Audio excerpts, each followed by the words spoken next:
ఆదివారం 2వ తారీఖు మొదటి పట్టణము నిర్గమకాండము 24వ అధ్యాయము వచనములు 3 నుండి 8 వరకు.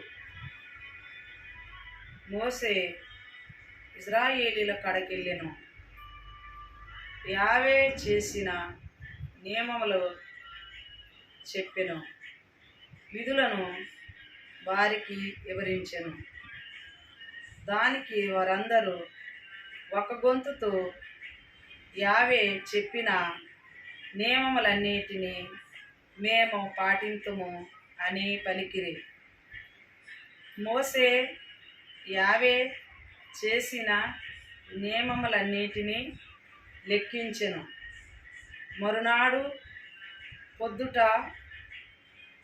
కొండ దగ్గర పూజా పీఠము నిర్మించెను.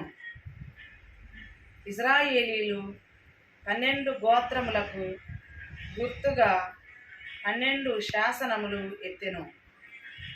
అప్పుడు మోసే దాన బలులను అర్పించుటకు సమాధాన బలిగా కోడెలను వధించుటకును ఇశ్రాయేలీలలోని పడుసు వారిని కొంతమందిని పంపెను.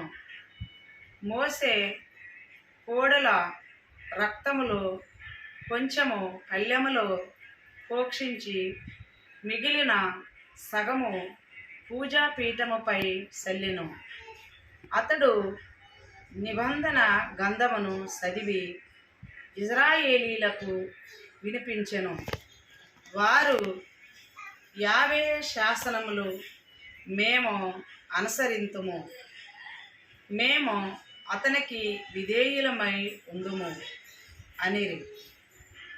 అప్పుడు మోసే పళ్ళెములోని నెత్తురు ఇశ్రాయేలీల మీద పోక్షించి, యావే మీకు ఈ నియమములను ప్రసాదించెను, మీతో చేసుకునిన నిబంధనమును సంబంధించిన రక్తము ఇదియే అనెను. ఇది ఏలిన వారి వాక్కు. సర్వేశ్వరునికి వందనములు.